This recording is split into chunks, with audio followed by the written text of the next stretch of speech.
going to talk about runners. We're going to talk about what kind of jobs runners have on the battlefield.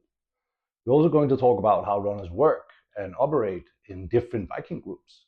And we're also going to talk about some of the misconceptions surrounding runners and what they're actually supposed to be doing on the battlefield. To begin, we also have to cover what specific roles they have. And you can divide that into three main objectives a runner have on the battlefield in a battle. Those three roles actually come more or less in a chronological order. When the battle starts, the runners are the eyes and ears of the line. As the battle progresses, the two last roles will more or less be intertwined, but the second one is to be the runner's screen for the line. And in the end, actually dead last in the end, is to do the actual running. But let's try and take them one at a time and see what's going to happen.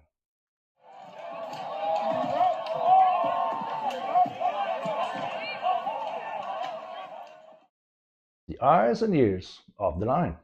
This is actually one of the runner's most important jobs. When the battle begins, the runners are positioned behind the lines, which means we have a perfect view of the entire battlefield, from one end to the other. We can see how everybody moves, we can point out threats, and we see things that people standing in the front line engaged in fighting right now can't see. It's our job to point it out. It's also our important job to warn the commanders about what's happening on the various flanks. This can only be done if we actually apply some of the runner's skills. And this is also where some of the misconceptions about runners actually show up. When people look at runners, sometimes people think we're not doing anything. Sometimes runners appear to be lazy.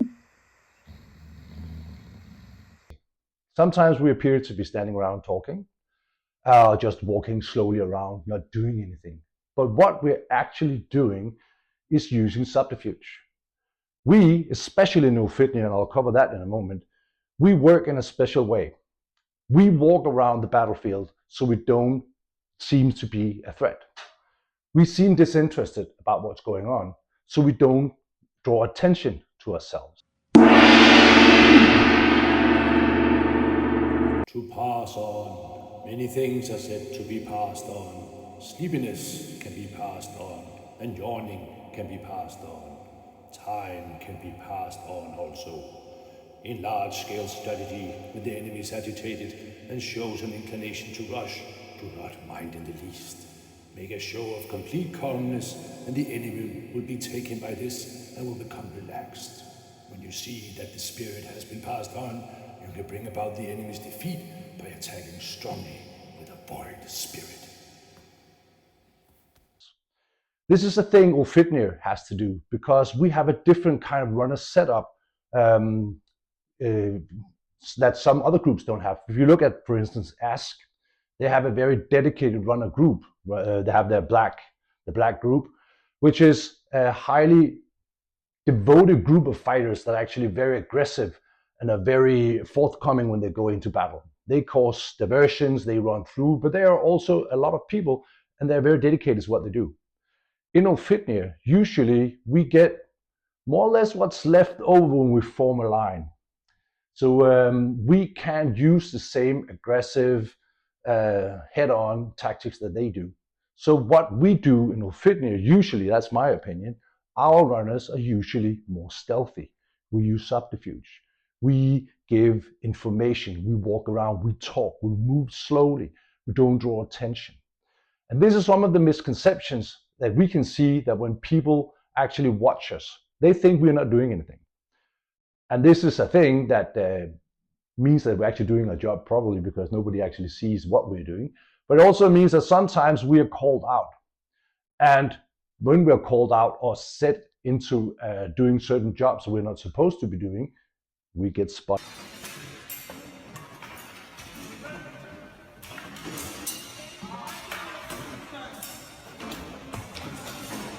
Yo, runner!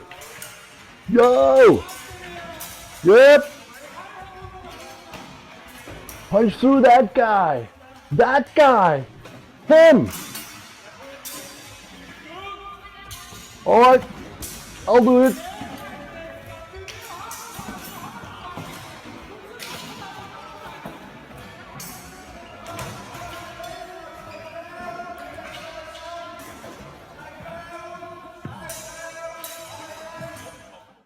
So, the Ulfhednir runners are not a punch group.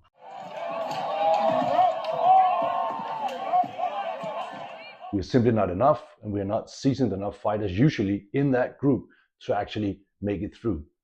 If you want a punch group, which is another topic, and we can cover that in another video, you need to assemble and prepare a punch group. Runners, for Ulfhednir's sake, at least, as black, might be different, or they are different, but for us, we're a subtle needle strike operation kind of group. So we need to move around and make sure that when we actually do find a hole, we can exploit it 100%. That doesn't mean, of course, that you can't point out certain things to us, but please don't give away our position.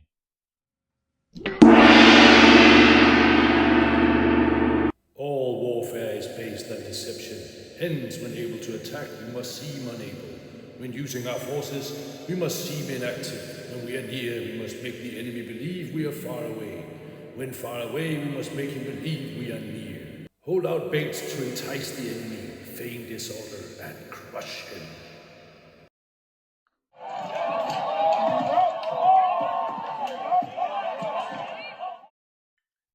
As the battle progresses and the line starts to thin out, that's where the last two jobs of the runners come into effect. The first thing we're going to cover is the overwatch, where we basically watch out for enemy runners. We actually do the runner screening.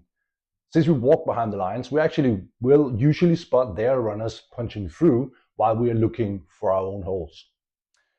If we actually discover somebody's punching through, there are certain rules that we need to follow as runners. Before we do anything, as soon as you see somebody punching through, you yell out. You call it out. You yell runner as high and as loud as you can, because if you engage and get killed, you cannot, unless you're a cheat, tell somebody that somebody has run through. So, number one, yell out what you see, call it out, sound the alarm. Then we engage. And this is where actually, Ulfhednir, we need to relearn an old skill, more or less. We used to have a thing called trehjørning. It was a thing that Robert from Elvergrimmerne once taught us.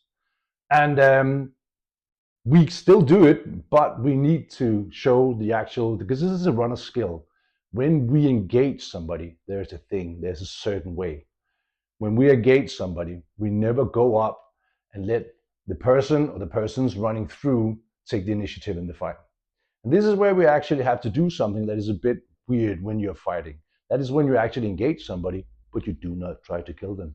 You only try to stand in their way and draw attention so that somebody else can circle around and kill them.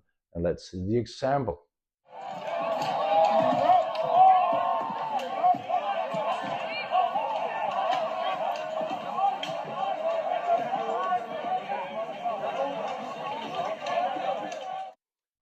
We can also be so lucky that we engage somebody and we're more than two, maybe three, maybe four. But that's also a very dangerous situation, because if we try to move as a group, we're usually slower than that one person running around. And that one person might be able to take advantage of us moving slower, might pick us off one by one, or might actually make us tired by trying to chase that person around. That's where we need to use the shuffle. Shuffling in a line is actually not very difficult, but if you haven't tried it before, usually you end up getting confused and you don't know what you're doing. So if you look at this example, it's very crude, but if you look at it, you can see that there's a certain way to move. We need to perfect that also as runners, because that's how we actually can intercept and kill people without dying.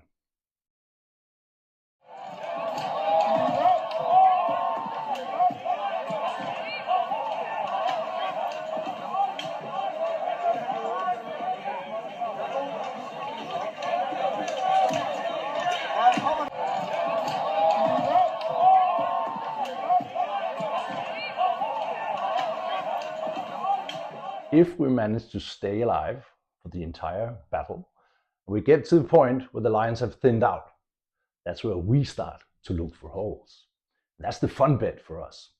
But it's also a place where we actually have to work very, very closely. And there are certain things that we need to keep very, very much in the forefront of our way, the way we think as runners. The first thing is, of course, to identify where to punch through. And secondly, is how we punch through. And that's two things that we need to be very, very, very much aware of. And most of it is based not only on experience, but also there are certain rules we basically need to follow.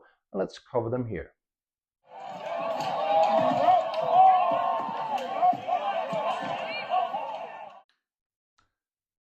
When we look for holes, we actually look at weapon types. There are certain weapons we do not want to run into. We're not enough. The Ulfhednir runner group is, as I've said, not a punch group. So we basically need to be able to pass through the line without taking too many casualties. So we look for weapons we love and weapons we hate. And here are some examples.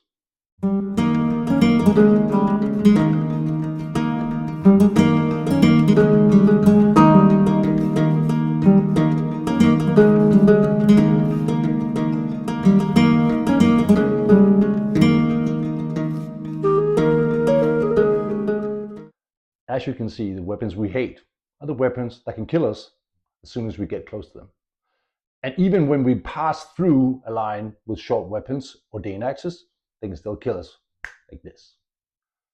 But the weapons we love are the weapons where we can bypass the dangerous bit, like spears.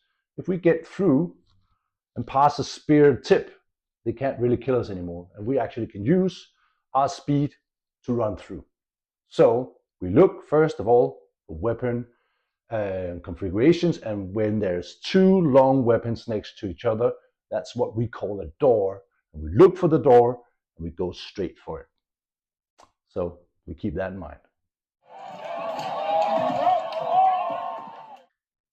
So how do we move? This is where we actually, it becomes very difficult, because usually we're a bit spread out because we're all looking for different kinds of opportunities on the line. If you spot a really good place that this is where I'm going through, we usually have to try and gather the group, and we need to huddle up. We need to huddle up really close, because if you don't huddle up, this will happen.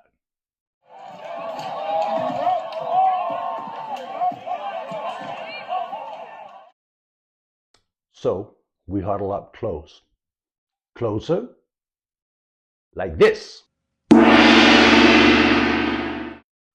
And when you're this close, this is where we can actually run like one unit, and we might get killed one or two as we pass through, but the rest will punch through at the same time, and we can actually get through.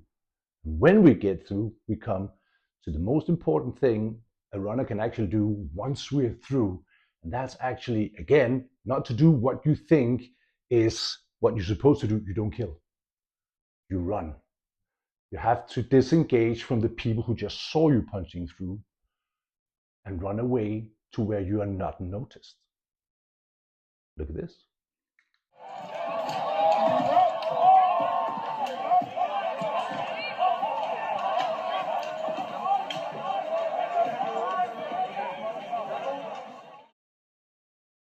Again, that was one of Robert from Elvergrimmer's old teachings for us in his old manuscript, Herkamp. You punch through, you turn to one of the sides, and you run as far away as you can before you start killing. Nobody noticed you. Unless, of course, you're called out, then all bets are off. You start killing wherever you can. Or you run away, you draw attention, and you cause as much chaos as you can do. If you cannot actively kill anybody right now, just don't die. Run away. Make sure that they have to chase you, draw people away. Stay alive for as long as you can, cause confusion, be a nuisance. That's your main job. And as a runner, basically, 9 out of 10 times, you're not going to survive the line anyways. But hey, it's not real war. So if your line wins, ding ding, you made a score. These are actually the 3 principles I think define the runners for Ulfhednir. If we do these 3 things right, we can actually usually make an impact on the battlefield. We don't always punch through. Usually we can on the big lines, but it can be hard for us to actually find the sweet spots, the doors, in smaller lines where they're more compact. But we still do vital job in the first two phases, where we're the eyes and ears and where we're the overwatch for other runners. So I think we should practice this more, and I think we should actually work on getting a dedicated runner group. So if you want to join us on the battlefield and be a runner, you know where to find us. We're standing behind, we look like we're not doing anything.